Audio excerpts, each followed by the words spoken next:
Salatullah, salamullah ala taha rasulillah. Assalamualaikum warahmatullahi wabarakatuh. Waalaikumsalam warahmatullahi wabarakatuh. Bismillahirrahmanirrahim. Alhamdulillahi rabbil alamin. Wassalatu wassalamu ala ashrafil anbiya'i wal mursalin, sayyidina wa maulana Muhammadin wa ala alihi wa ashabihil mujahidin at-tahirin, amma ba'du. Saudara-saudara kaum muslimin rahimakumullah, agama mengajarkan bahwa di dalam melaksanakan segala macam pekerjaan hendaklah dilaksanakan dengan penuh hati-hati dan perhitungan. Dikatakan dalam pepatah, fit ta'annis salamah wa fil ajalatin nadamah. Di dalam keberhati-hatian itu ada keselamatan, dan di dalam sikap tergesa-gesa, di dalam sikap terburu-buru biasanya mengandung penyesalan. Tetapi ada 5 perkara yang malah memang harus dikerjakan secara buru-buru. Apa yang 5 perkara itu?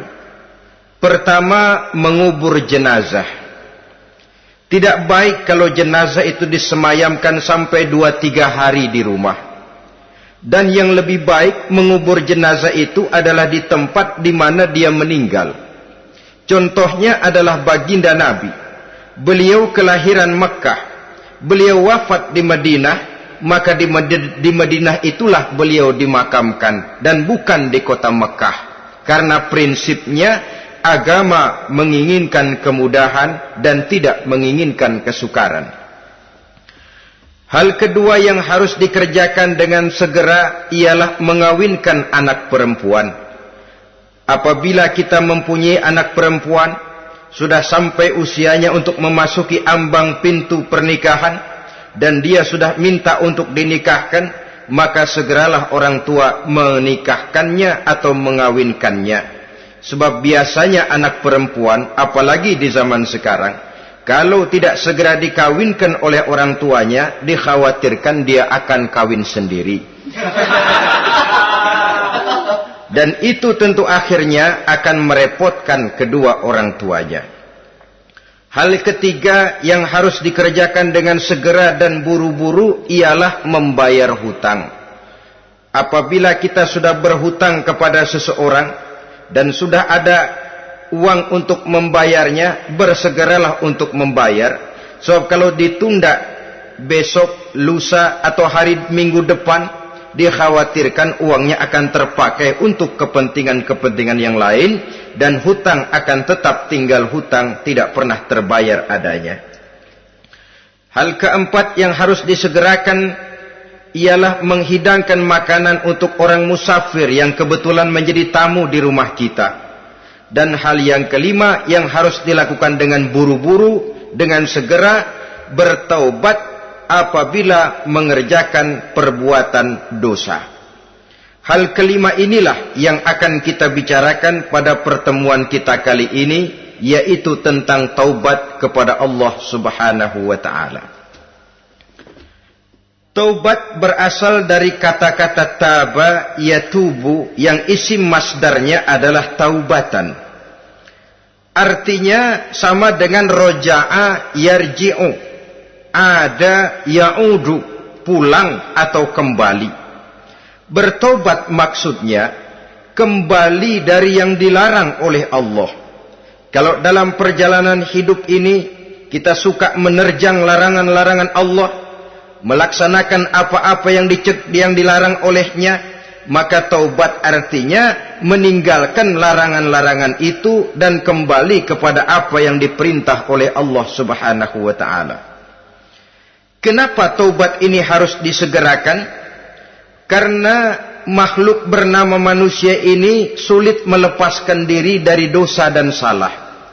Nabi bersabda, kullu bani Adam khatta'un wa khairul khatta'ina tawwabun. Setiap anak Adam, yakni setiap manusia, pasti mempunyai dosa dan kesalahan. Dan sebaik-baik orang yang mempunyai dosa dan kesalahan ialah orang yang segera bertaubat. Dengan kata lain, orang yang baik sesungguhnya bukanlah orang yang tidak punya salah, karena tidak ada orangnya yang tidak punya salah. Tetapi orang yang baik adalah orang yang apabila melakukan kesalahan, dia segera sadar, dijadikannya kesalahan itu sebagai pelajaran untuk tidak diulanginya lagi pada masa-masa yang akan datang.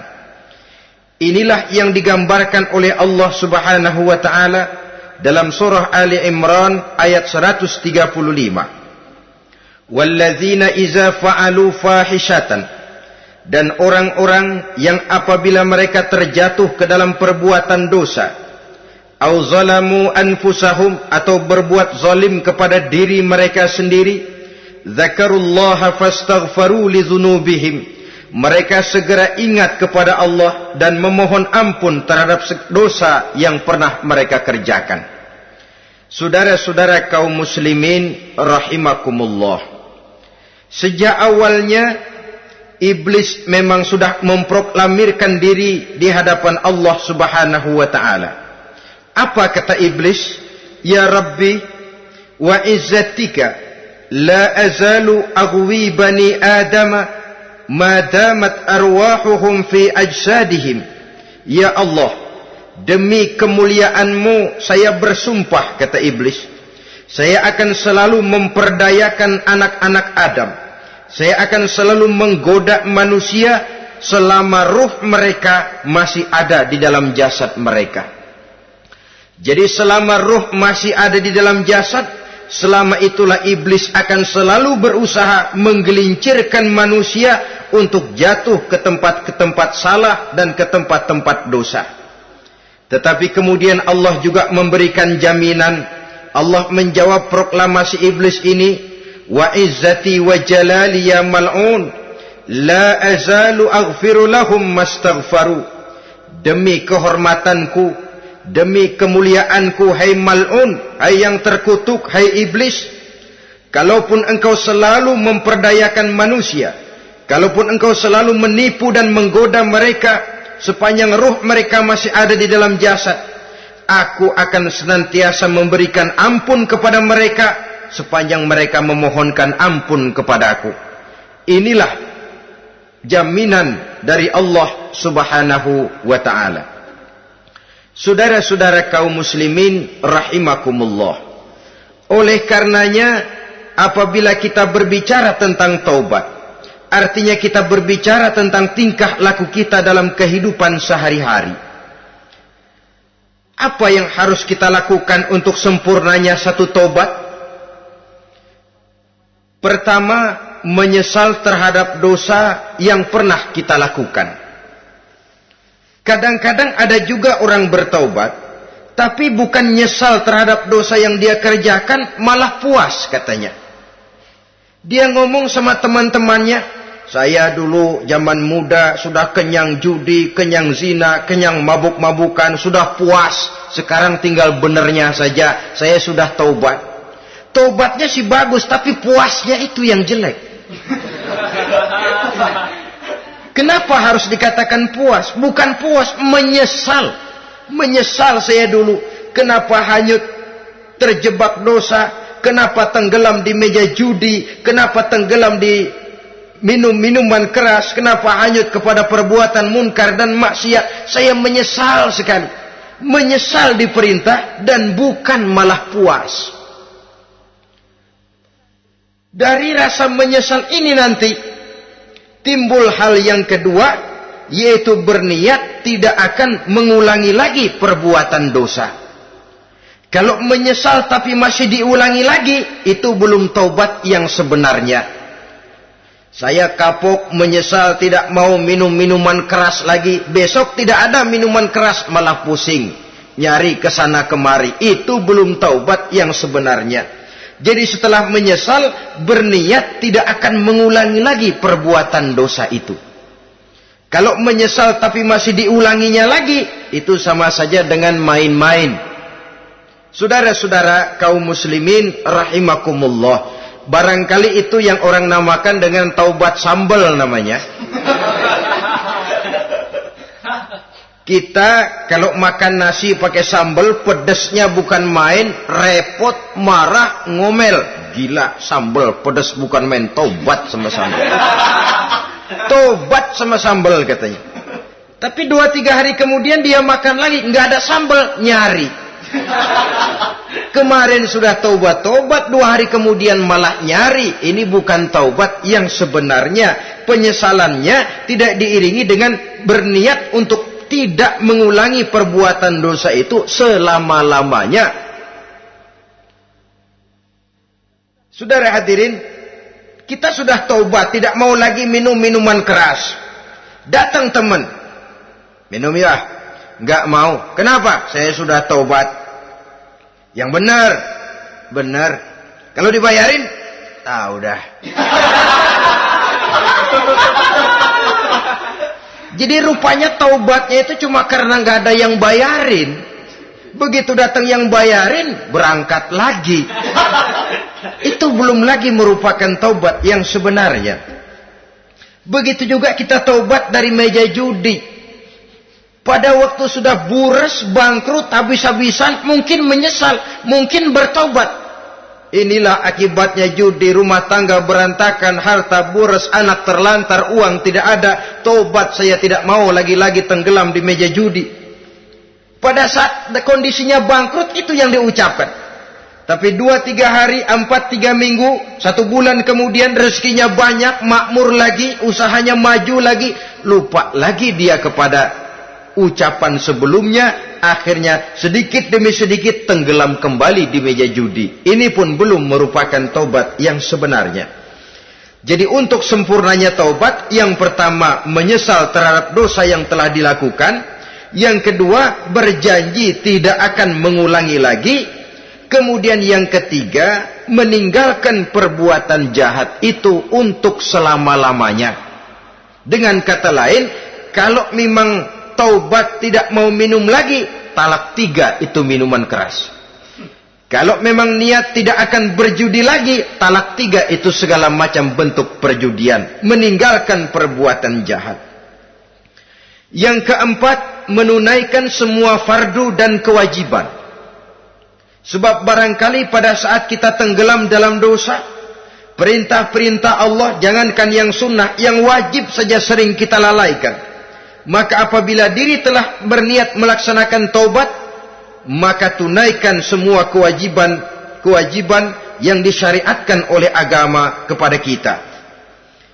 Yang kelima, meminta halal kepada para lawannya dengan termasuk mengembalikan hak milik orang lain. Ini kalau menyangkut hukukul adamiyin atau hak-hak manusia. Jadi kalau kita berdosa kepada sesama manusia, Allah belum akan menerima taubat kita kalau kita belum minta maaf kepada yang bersangkutan. Adapun kalau kita sudah minta maaf tapi yang bersangkutan tidak mau memberikan maaf, itu urusan dia kepada Allah. Urusan kita adalah meminta maaf kepada yang bersangkutan. Hal yang keenam, mendidik atau melatih diri untuk bertaat kepada Allah. Sebagaimana kita dulunya telah melatih diri, memperturutkan diri untuk berbuat durhaka. Lalu memperbaiki yang dimakan dan yang diminum. Itu juga merupakan ciri dari orang-orang yang melaksanakan taubat kepada Allah Subhanahu wa ta'ala. Kemudian apalagi memperbanyak istighfar di dalam kehidupan. Disabdakan oleh Nabi, inna likulli da'in dawa'un wa dawa'u zunubi al-istighfar. Sesungguhnya segala macam penyakit tentu ada obatnya, dan obat dari segala macam dosa adalah istighfar. Saudara-saudara kaum muslimin rahimakumullah. Jadi kalau yang terdahulu merupakan perbuatan-perbuatan konkret, maka yang terakhir ini taubat dalam bentuk ucapan berupa memperbanyak istighfar, memohonkan ampun kepada Allah Subhanahu wa taala. Mari kita lihat dalam teladan hidup kita, manusia yang hatinya paling bersih tidak lain adalah Rasulullah sallallahu alaihi wasallam. Beliau sudah mendapat jaminan ampun dari seluruh dosa. Liyaghfir lakallahu ma taqaddama min zambika wa ma ta'akhkhar, kata Allah. Muhammad, dosamu yang dahulu, dosamu yang sekarang, dosamu yang akan datang jikalau memang ada, seluruhnya sudah mendapat jaminan ampun dari Allah. Tetapi coba lihat dari sejarah perjalanan hidup yang mulia ini. Sungguh pun beliau sudah nyata-nyata mendapat jaminan ampun dari Allah. Beliau mengatakan, ayyuhan nas, tubu ilallah, fa inni atubu fil yaumi mi'ata marrah. Wahai manusia, bertaubatlah kepada Allah, maka sesungguhnya saya, kata beliau, dalam satu hari bertaubat 100 kali kepada Allah. Dalam riwayat yang lain, sab'ina marrah, 70 kali beliau mengucapkan istighfar minimalnya dalam sehari semalam.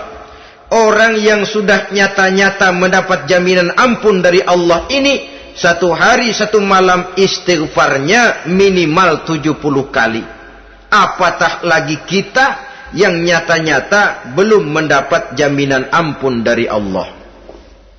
Di dalam satu hadis diriwayatkan bahwa iblis laknatullah alaih pernah berkata, ahlaktun nasa bizzunubi wal ma'asi. Aku rusak dan aku hancurkan kehidupan manusia dengan dosa dan dengan segala macam perbuatan maksiat. Iblis menghancurkan manusia dengan menanamkan kegemaran berbuat dosa dan menanamkan kesukaan untuk bergelimang dalam dunia maksiat. Tetapi kemudian iblis mengakui, wa ahlakuni bila ilaha illallah wal istighfar. Tetapi kemudian terbalik, manusia menghancurkan aku dengan kalimat la ilaha illallah dan dengan istighfar, yakni mengucapkan astaghfirullahal azim. Inilah senjata pemungkas menghadapi upaya iblis untuk menghancurkan manusia. Kalau iblis menghancurkan manusia dengan perbuatan dosa, dengan menenggelamkan manusia ke dalam perbuatan-perbuatan maksiat, hendaknya kita sadar.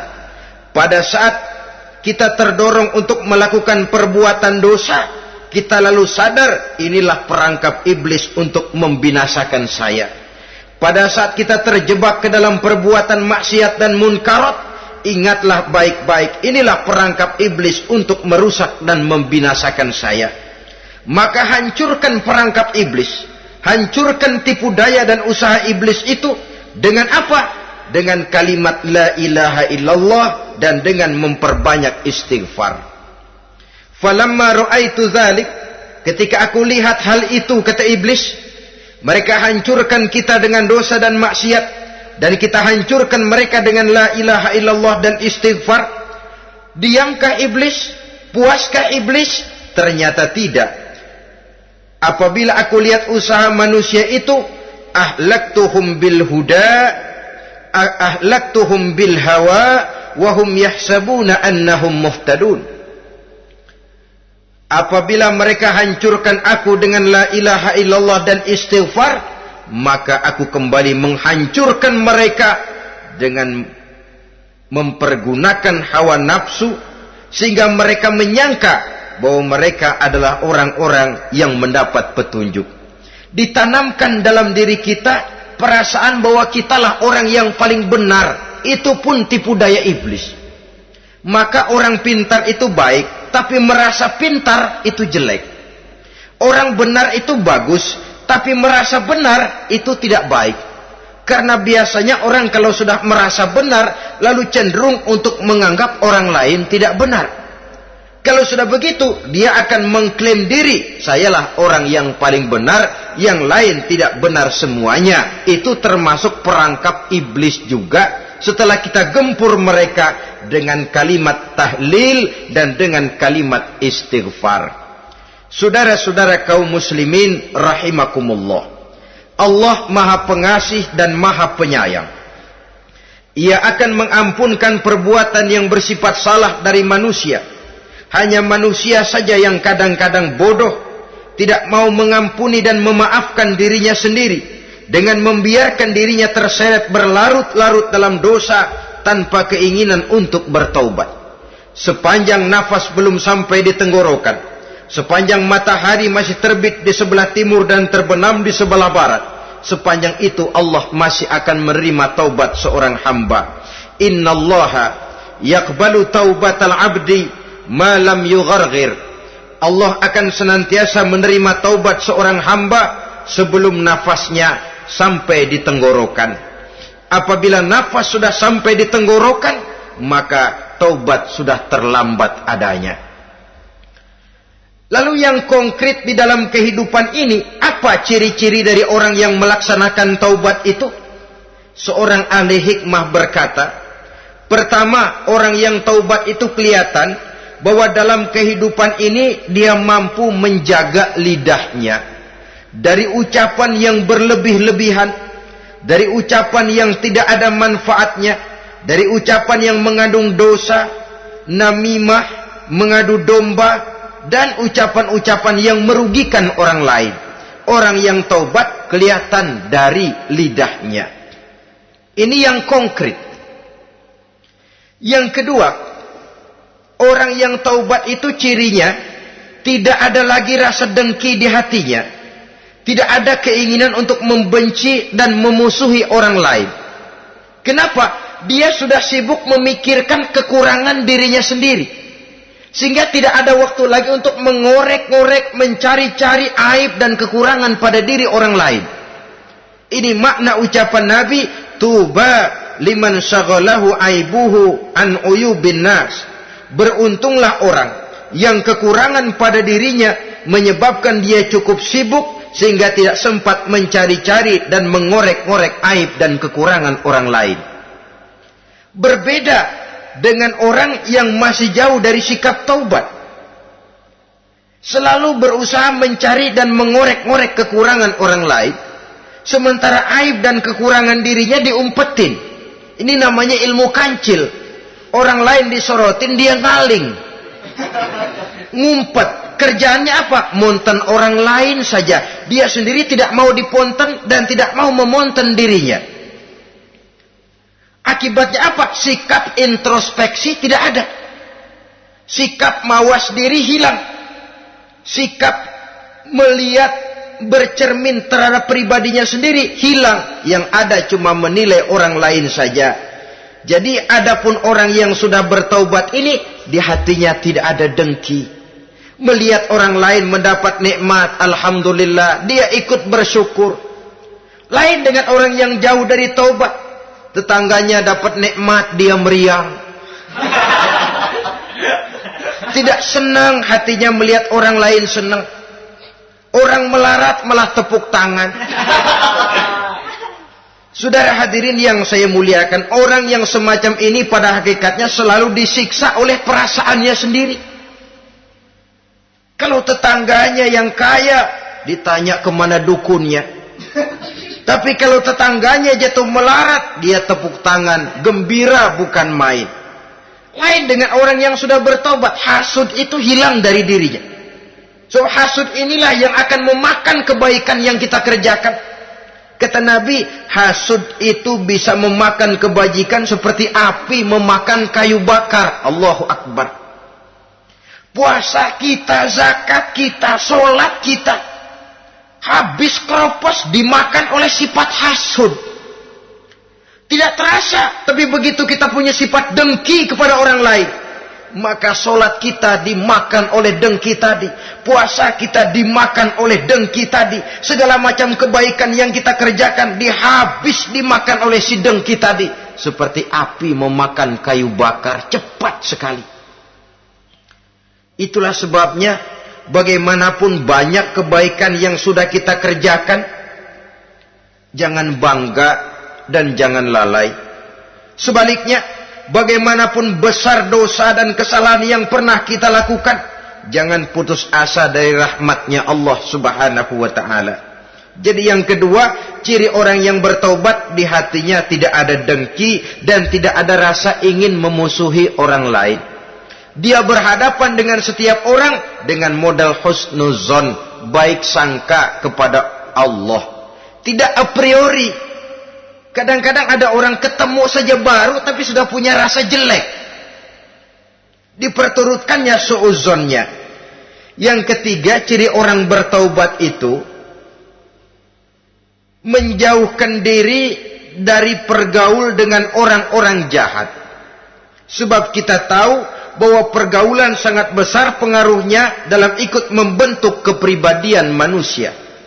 Asyariku wa fi syarri syarrun. Bersekutu dengan kejahatan biasanya ikut jadi jahat. Walaupun secara langsung tidak melakukan kejahatan, tapi sudah termasuk dalam jamaah yang jahat juga namanya. Saudara-saudara kaum muslimin, bukan berarti orang yang taubat lalu tidak mau bergaul itu juga mencerminkan keangkuhan diri. Bergaul dia bergaul, tetapi kepada orang-orang yang jahat ia sekedar menghindarkan diri pergaulannya itu dari kejahatan yang bisa ditimbulkan oleh orang-orang jahat tadi. Ciri yang keempat dari orang yang bertaubat, dia mempersiapkan diri untuk menghadapi mati. Mempersiapkan diri. Sebagaimana kita tahu, kalau kita akan pergi ke luar kota, tentu kita membawa bekal. Makin jauh perjalanan, makin banyak bekal yang harus kita bawa. Hidup ini adalah perjalanan panjang yang kita juga memerlukan bekal dalam kehidupan. Orang yang bertaubat, orang yang mempersiapkan diri untuk menghadapi maut dan menghadapi hari-hari sesudah maut itu datang. Menghadapi kehidupan di alam barzakh, menghadapi kehidupan di alam akhirat dan selanjutnya. Dia mempunyai persiapan sehingga kapan maut datang dia sudah punya persiapan lebih dahulu. Saudara, kalau kita siap dipukul orang, pada saat pukulan itu datang, rasanya sakitnya agak lebih kurang daripada kita tidak pernah siap untuk dipukul. Walaupun bobot pukulannya sama, tapi kita akan lebih punya daya tahan kalau kita sudah siap. Oleh karena itu, orang yang bertobat, orang yang mempunyai persiapan untuk menghadapi mati. Tidak hanya untuk menghadapi mati, tapi juga menghadapi hidup di seberang kematian nanti. Maka karenanya dia sibuk dengan dunianya, tapi juga dia lebih sibuk dengan akhiratnya. Dia tenggelam dalam berbagai macam kesibukan dunia, lain saat dia memfanakan diri untuk membekali diri menghadapi kehidupan sesudah hidup yang sekarang ini. Ciri-ciri ini tentu akan kelihatan dari gerak hidup seseorang. Saudara-saudara kaum muslimin rahimakumullah. Jadi dengan kata lain, kalau kita kembali kepada surah Ali Imran ayat 135 tadi, apabila dalam kehidupan terjebak kita kepada perbuatan dosa atau zalim kepada diri sendiri, zakarullah, segeralah mengingat Allah, fastaghfaru li dzunubihim, dan segera memperbanyak istighfar, memohon ampun kepada Allah Subhanahu wa ta'ala. Sebab dosa dalam Islam hanya bisa ditebus dengan taubat. Bukan dengan uang, bukan dengan beras, bukan juga dengan piagam. Dosa dalam Islam hanya bisa ditebus dengan melaksanakan taubat kepada Allah. Dan untuk bertaubat tidak usah ngulur waktu. Besok saja, bulan depan saja, tahun depan saja, nanti saja kalau sudah agak sedikit tua. Ibarat diri kita ini kaca, kata Imam Ghazali, maka dosa adalah debu. Apabila kaca kena debu, sedikit nempel debu, lalu dilap, sedikit nempel debu, terus dilap lagi, insya Allah kaca akan tetap bersih. Tapi kalau kita menunggu debu sampai banyak, apalagi sampai berurat, berkarat, nanti akan sulit membersihkannya. Demikian hati manusia itu. Kalau sudah dihinggapi oleh dosa, ditumpuknya lagi, berkarat dosa dalam hati, biasanya berat untuk melaksanakan taubat. Untuk lebih meningkatkan pengertian kita tentang ciri dari orang-orang yang bertaubat, mari kita ikuti sebuah dialog yang pernah terjadi antara Rasul dengan para sahabat. Satu hari ketika sedang berkumpul dengan para sahabat, baginda Rasul bertanya, "Atadruna manit taib?" Saudara-saudara, tahu enggak saudara-saudara, siapa sebenarnya orang-orang yang bertaubat itu? Macam-macamlah jawaban para sahabat, tapi yang jelas akhirnya mereka berkata, Allahu wa rasuluhu a'lam. Allah dan Rasulnya yang lebih tahu siapa sebenarnya orang yang bertaubat itu. Atas jawaban ini, baginda Rasul lalu menegaskan. Pertama, man taba wa lam yata'allamil ilma falaysa bitaibin. Siapa orang yang mengaku bertaubat kepada Allah, lalu dia tidak mau mencari ilmu, tidak mau belajar, falaysa bitaibin, maka dia belum termasuk orang yang bertaubat. Jadi di sini jelas bahwa bukan hanya dari dosa kita bertaubat, juga bertaubat dari kebodohan. Dalam arti tidak membiarkan diri kita bodoh terus menerus. Dengan bahasa anak sekarang, bodoh tapi betah.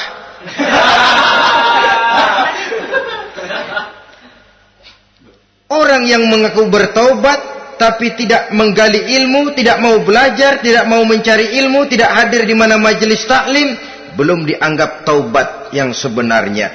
Jadi grafik orang yang taubat itu kelihatan dari kesungguhannya mencari ilmu, menghadiri majelis taklim, menghadiri kuliah-kuliah, ceramah-ceramah dan diskusi-diskusi keagamaan. Rakus dia dengan ilmu pengetahuan agama. Sehingga dengan ilmunya, taubatnya semakin mantap. Ini ciri yang pertama. Lalu beliau bersabda lagi, wa man taba wa lam yazdad fil ibadati falaysa bitaibin. Barang siapa yang mengaku bertaubat tapi ibadahnya tidak tambah-tambah, maka dia belum termasuk orang yang taubat. Orang yang bertaubat ada grafik peningkatan ibadahnya. Jadi kalau mulutnya taubat, minta ampun, tapi ibadahnya gitu-gitu aja, belum merupakan taubat yang sebenarnya. Jadi pada saat dia melaksanakan taubat, memproklamirkan diri untuk kembali ke jalan Allah, nilai ibadahnya meningkat. Kalau sholatnya tadinya cuma sekedar yang wajib-wajib saja, setelah dia taubat, bertambah melaksanakan yang sunnah, rawatibnya, qobliyah, ba'diyahnya, atau kemudian nawafilnya berupa tahajud, hajat, duha, istikharah, dan solat-solat sunnah lainnya. Jadi kelihatan dari peningkatan ibadahnya. Ini ciri yang kedua. Yang ketiga kata Nabi lagi, wa man taba wa lam yardal khusama falaysa bitaibin. Barang siapa yang mengaku bertaubat kepada Allah tapi dia tidak bisa meridhoi musuh-musuhnya, maka belum lagi dia dianggap orang yang bertaubat. Meridhoi, memaafkan musuh. Saudara, memberi maaf itu lebih sulit daripada minta maaf. Tapi memberi maaf lebih mulia daripada minta maaf. Minta maaf gampang, memberi maaf yang sulit. Karena itu orang yang memberi maaf menunjukkan jiwa yang lebih luhur daripada orang yang minta maaf. Sebab apa? Posisi orang yang memberi maaf kan posisi orang yang menang. Biasanya dalam posisi menang orang gampang congkak dan sombong. Orang datang minta maaf kepada kita, lalu timbul keseganan. Iya, minta maaf sih gampang. Memberi maaf itu yang sulit, tapi itu yang sangat dianjurkan. Dan itu merupakan ciri dari orang-orang yang bertaubat. Lalu apalagi? Wa man taba wa lam yughayyir libasahu wa zinatahu falaysa bitaibin. Barang siapa yang mengaku bertobat tetapi pakaian dan perhiasannya tidak berubah, maka dia belum lagi dianggap bertobat. Orang bilang pakaian memang kulit, yang penting isi. Tetapi bagaimanapun kulit mencerminkan isi.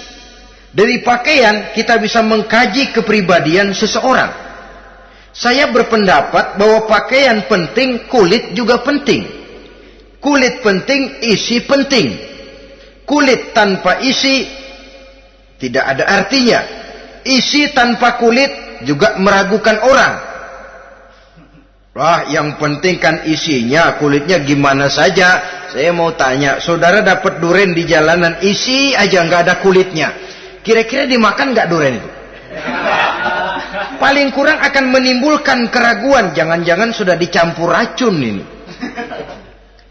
Jadi dengan demikian orang yang bertaubat ini kelihatan dari cara berpakaian, cara berhias diri, tidak over. Dia kembali kepada fungsi berpakaian. Dalam Islam kan sesungguhnya fungsi pakaian itu yang paling utama. Pertama, nutup aurat. Itu ukurannya. Yang kedua, pantas. Yang ketiga, baru soal mode. Di zaman kita sekarang terbalik. Mode nomor 1, pantas belakangan, nutup aurat apa tidak nomor 16.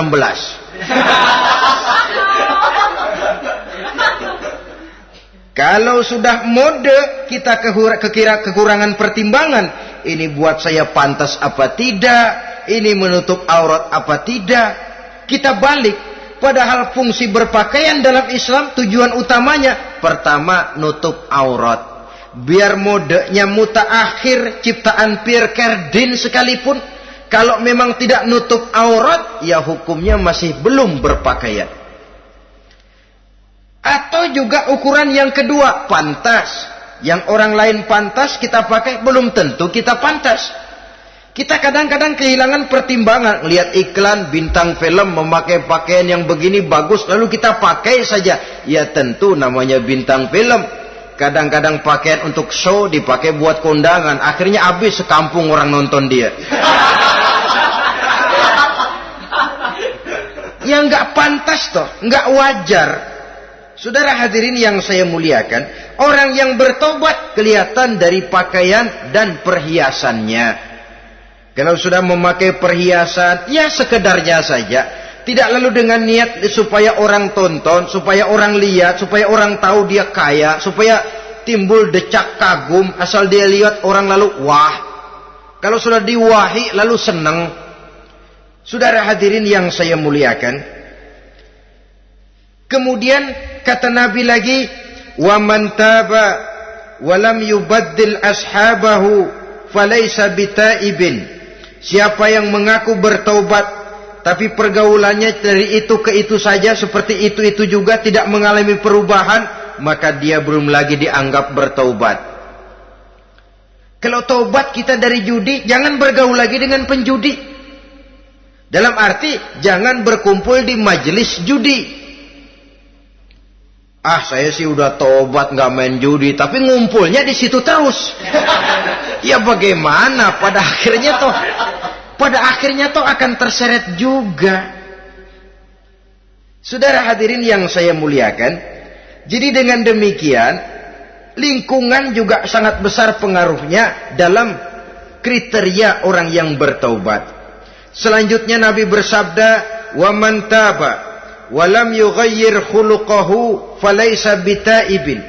Siapa yang mengaku bertaubat tapi akhlaknya, budi pekertinya tidak mengalami perubahan, maka orang itu pun belum dianggap bertaubat. Ini juga konkret. Orang yang bertaubat kelihatan dari akhlaknya. Kalau kemarin sama orang tua songong, kurang ajar, nyelongcong, maka setelah taubat dia berakhlak kepada orang tua. Kalau kemarin kepada anak muda menindas, tidak senang kepada anak muda yang maju, setelah dia taubat dia bisa menyayangi kepada anak-anak muda. Akhlak ini lain dengan adat, istiadat. Adat biasanya hanya memandang yang lahir, Sedangkan akhlak zahir batin dipandang. Contoh, seorang anak muda kalau lewat di depan orang tua membungkukkan badan, menurut adat dia sudah sopan. Tapi menurut akhlak belum tentu berakhlak. Tergantung kepada niatnya apa membungkukin badan. Permisi apa ngina. Kan mungkin saja orang membungkukkan badan lewat di depan aki-aki karena menghina, sebab aki-aki itu badannya udah bungkuk. Jadi gerakan zahir yang baik yang diiringi dengan niat yang baik, itulah cerminan daripada akhlak. Kalau adat terlepas dari soal niat, asal zahirnya sudah oke, menurut adat oke, dia beradat. Niatnya apa? Adat tidak pernah menilai. Maka orang yang bertaubat pun kelihatan dari akhlaknya, dan akhlak itu adalah keseluruhan tingkah hidup manusia. Cara berjalan ada akhlak, cara makan ada akhlak, cara duduk ada akhlak, cara tidur ada akhlak. Sehingga pantas ketika Siti Aisyah ditanya, Aisyah, Rasulullah itu akhlaknya apa sih? Beliau menjawab, karena Rasulullah khuluquhul Quran. Rasulullah itu akhlaknya Quran. Sehingga di kalangan ilmuwan lalu ada ungkapan bahwa Nabi Muhammad adalah Quran berjalan. Maksudnya seluruh konsepsi Quran sudah diterjemahkan dalam kehidupan Nabi. Maka tidak heran kalau Islam mengatur kehidupan manusia sejak yang sekecil-kecilnya sampai yang sebesar-besarnya. Cara berpakaian ada akhlaknya, kan begitu toh dalam Islam. Saudara diri di depan kaca, ngaca, ada akhlaknya, ada bacaannya. Allahumma kama hassanta khalqi fahassin khuluqi. Sampai saudara masuk ke dalam WC sekalipun ada akhlaknya. Karena akhlak adalah keseluruhan gerak hidup manusia. Orang yang bertobat kelihatan dari perubahan akhlaknya. Kemudian beliau bersabda, "Wa man taba wa lam yatwi firashahu wa bisatahu falaysa bitaibin." Siapa orang yang mengaku bertaubat tetapi dia tidak menggulung tempat tidur dan spraynya, maka dia belum dianggap bertaubat. Ini bahasa kinayah. Menggulung spray, melipat tempat tidur artinya lebih banyak ibadahnya daripada tidurnya.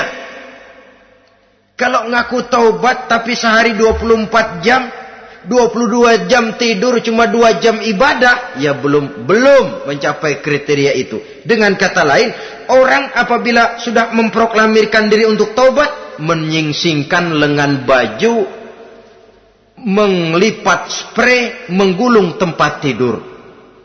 Bukan berarti dia tidak tidur-tidur, tetapi bersiap diri untuk melaksanakan ibadah yang pada saat dia terjebak dalam dosa, sudah banyak ibadah yang ditinggalkannya.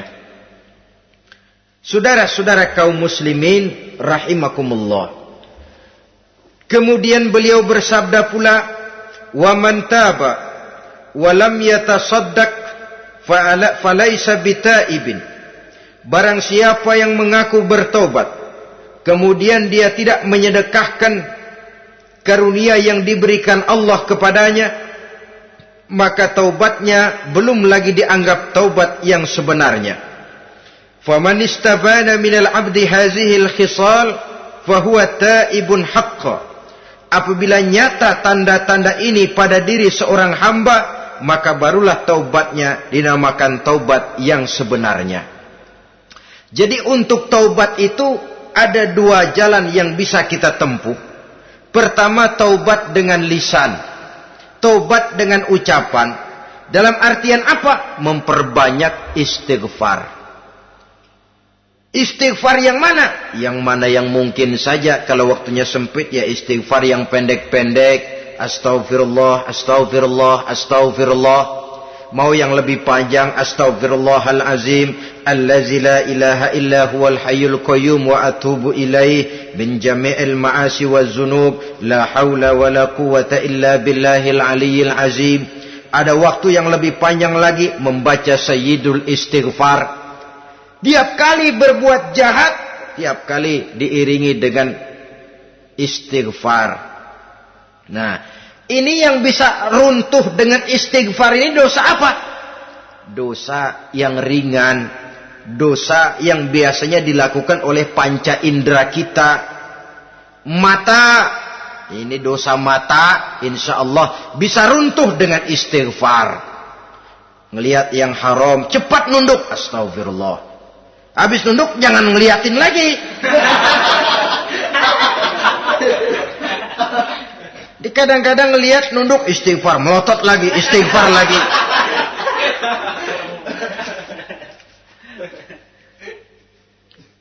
Saudara hadirin yang saya muliakan, kata Imam Ali, nazratul ula laka wasaniyatu alaika. Ini dalam menjaga mata. Pandangan pertama rezekimu kelihatan, namanya kelihatan kan rezeki. Pandangan pertama rezekimu, ulangannya dosamu. Ulangannya ini yang bisa membawa dosa. Dosa karena lidah, mengucapkan kata-kata yang menyakitkan orang. Dengan istighfar, insya Allah runtuh. Adapun dosa-dosa besar lainnya, tentu harus dengan perbuatan. Tidak cukup dengan sekedar istighfar saja. Perbuatannya apa? Itulah seperti yang sudah saya sampaikan pada ciri-ciri orang yang bertaubat tadi. Oleh karenanya, beruntunglah kita masih diberikan umur oleh Allah. Sehingga segala dosa dan kesalahan yang kita lakukan, kita masih punya kesempatan untuk mengadakan pemutihan, bertaubat kepada Allah. Nah, apa kemudahan yang diberikan Allah kepada orang yang melazimkan istighfar di dalam hidupnya? Pertama, kata Nabi, man lazimal istighfar, siapa orang yang melazimkan, membiasakan diri istighfar, diberikan keistimewaan oleh Allah. Pertama, ja'alallahu lahu min kulli dhikin makhraja. Allah akan memberikan jalan keluar untuknya dari segala macam kesulitan. Hidup ini kan problem. Makin tinggi status sosial, makin banyak urusan. Urusan akan selesai apabila hidup di dunia selesai. Kita menyangka orang lain lebih enak dari kita, padahal tiap orang punya urusan. Yang namanya enak barangkali persis seperti pelangi biang lala itu. Tidak pernah di atas kepala kita, di atas kepala orang lain saja. Begitu kita memandang keenakan dalam hidup ini. Petani bilang pedagang enak, pedagang bilang petani enak. Tapi begitulah keenakan itu. Orang yang melazimkan istighfar, dia akan diberikan jalan keluar dari segala macam kesulitan. Menurut perhitungan otak, didlek, buntu, tidak sanggup lagi, entah bisa terwujud dan terlaksana. Allah memberikan jalan keluar dari segala kesulitan. Saudara, kalau Allah sudah memberikan jalan keluar dari kesulitan, siapa lagi yang bisa bikin sulit kita? Kalau Allah yang memberikan jalan keluar, everything is running well katanya. Semua urusan bisa jalan dengan lancar. Tapi tanpa istighfar, jauh kita dari Allah. Jalan yang sudah lapang pun bisa jadi sempit. Urusan yang sudah nyata akan selesai pun bisa jadi injelimet. Dan jalan yang tadinya tidak berliku-liku pun bisa berliku-liku. Ini faktor yang di luar perhitungan matematis. Kita tidak mampu, Allah maha mampu. Menurut akal kita tidak mungkin. Kalau Allah mau, tidak ada yang tidak mungkin. Saudara-saudara, ini fasilitas pertama. Orang yang gemar istighfar diberikan jalan keluar dari segala macam kesulitan. Yang kedua, wa min kulli hammin faraja, diberikan kegembiraan dari setiap kesusahan yang dihadapinya. Ada saja faktor-faktor yang mendatangkan kegembiraan, yang mendatangkan refreshing di dalam kehidupannya, sehingga dia tidak lalu merasa jalannya buntu, tidak merasa kesulitannya tidak pernah terselesaikan. Dan yang ketiga, fasilitas yang diberikan Allah kepada orang yang gemar istighfar, wa razaqahu min haitsu la yahtasib. Allah akan memberikan kepada mereka rizki dari jalan yang tidak pernah mereka sangka-sangka, dari jalan yang tidak pernah mereka perkirakan sebelumnya. Saudara-saudara kaum muslimin rahimakumullah, inilah fasilitas ketiga yang diberikan Allah kepada orang yang gemar istighfar. Rizkinya datang dari jalan yang tidak disangka-sangka. Sebab rizki ini juga termasuk hal gaib. Dan jangan lupa, ar-rizku bimakna al-ata hissiyan kana au ma'nawiyan. Rizki adalah pemberian, baik yang konkret maupun yang abstrak. Kita sering membatasi pengertian rizki, maka rezeki kita jadi sering terbatas. Menurut kita kan yang namanya rezeki cuma duit saja. Kalau bukan duit, bukan rezeki. Padahal semua karunia Allah itu rezeki. Umur rezeki, istri rezeki, anak rezeki, pangkat dan jabatan rezeki, termasuk duit juga rezeki. Tapi dalam kebiasaan kita, rezeki cuma duit. Begitu duit seret, kita anggap rezeki macet. Maka akhirnya kita tidak bersyukur kepada Allah. Padahal mungkin di sektor duit macet, tapi rezeki dari segi lain, ilmu barangkali tambah, wibawa naik, pangkat naik, anak tambah, itu juga merupakan rezeki. Saudara-saudara kaum muslimin rahimakumullah, orang yang gemar istighfar ini diberikan rezeki dari jalan yang tidak disangka-sangkanya, dibukakan perbendaharaan Allah untuknya, sehingga rezekinya datang dari cara yang tidak disangka-sangka. Allah Maha Kaya. Kalau dia mau, la mani'a lima a'taita wa la mu'tiya lima mana'ta. Tidak satu kekuatan pun yang mampu mencegah apa yang hendak diberikan Allah, dan tidak satu kekuatan pun yang sanggup memberikan apa yang dicegah oleh Allah Subhanahu wa taala. Ini keistimewaan yang diberikan Allah kepada mereka yang gemar beristighfar di dalam kehidupan ini. Jangan lagi berpikir, gua sih nggak punya dosa, istighfar amat.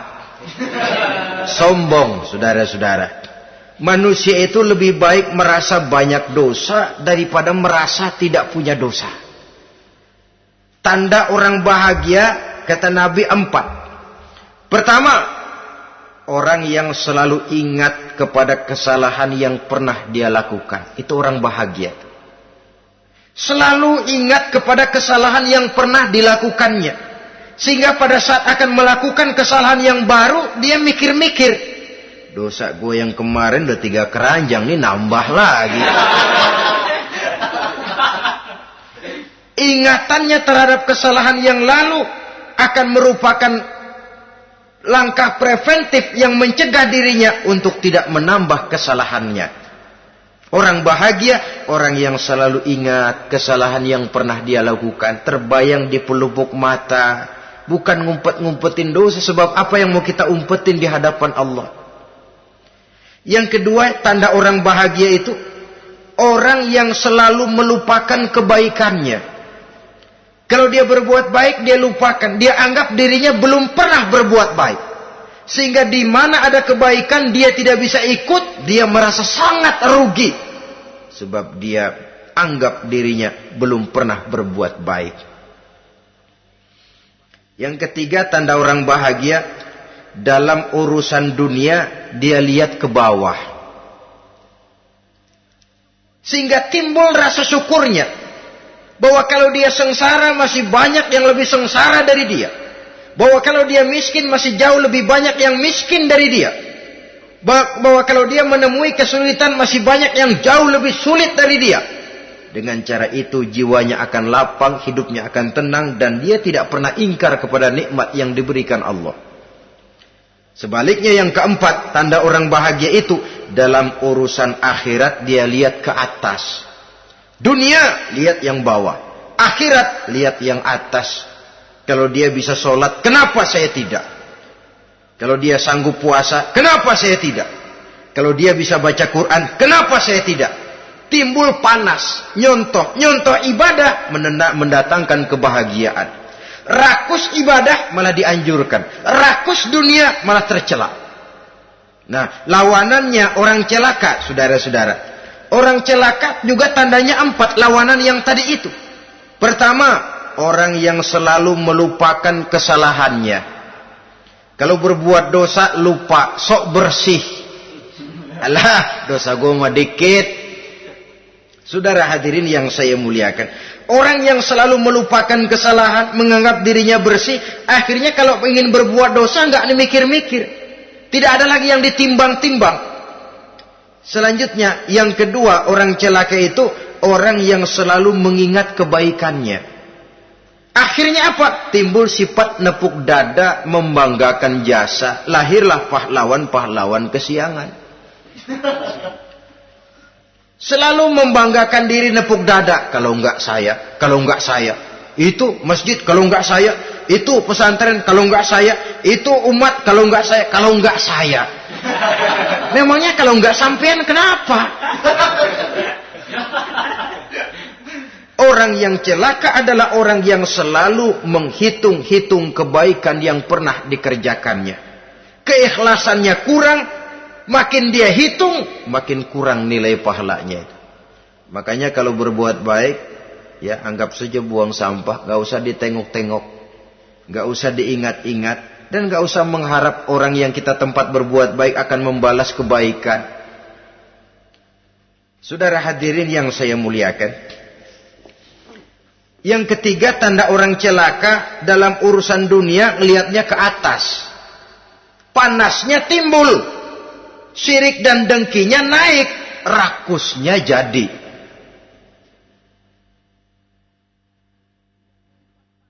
Timbul sifat panasnya itu, tidak mau ngerti.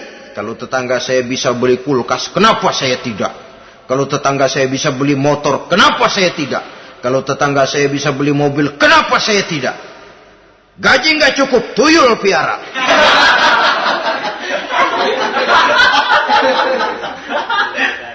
Orang itu kalau sudah didorong oleh rakus kan bisa jadi menghalalkan segala macam cara untuk mencapai tujuan. Dibakar oleh sifat tamak dan rakus bin serakah. Nah, kalau sudah didorong oleh rasa rakus, yang segera tersingkir pertama rasa malu. Orang kalau sudah rakus nggak ada malunya, rasa malunya hilang. Padahal syarat jadi orang itu kan kalau punya rasa malu. Nggak punya rasa malu, kurang syarat jadi orang. Akan bagaimana jadinya masyarakat, bahkan bangsa dan negara, kalau rakyatnya sudah tidak punya rasa malu. Yang kedua rasa takut hilang, terutama takut kepada Allah. Sirna sama sekali. Sudah tujuan menghalalkan cara. Yang keempat tanda orang celaka, dalam urusan akhirat lihatnya malah ke bawah. Kenapa kamu enggak sholat? Itu bapak anu yang tuaan, enggak, saya enggak lagi. Kenapa ngelihatnya mesti kepada yang begitu? Sehingga lalu tidak ada gairah untuk mencontoh. Saudara-saudara kaum muslimin rahimakumullah, walaupun serba singkat oleh karena terbatasnya ruang pembicaraan ini, mudah-mudahan bisa memberikan gambaran sepintas tentang ciri-ciri orang yang bertaubat. Dengan harapan, marilah kita menjadi orang yang bertaubat sebenarnya, dengan ciri menyesal terhadap dosa yang pernah kita lakukan, meninggalkan perbuatan jahat, dan berjanji tidak akan mengulangi lagi perbuatan jahat itu. Kalau dia menyangkut hak-hak manusia, maka hak itu harus kita kembalikan, dan kepada yang bersangkutan kita harus meminta maaf. Apabila ditambah dengan kegiatan lisan, memperbanyak istighfar dalam kesempatan yang mungkin di sepanjang perjalanan hidup ini. Ini sajalah yang kita bicarakan pada pertemuan kali ini. Terima kasih atas segala perhatian. Mohon maaf atas segala kekurangan. Usikum wa nafsi bitaqwallah. Wassalamualaikum warahmatullahi wabarakatuh. Waalaikumsalam warahmatullahi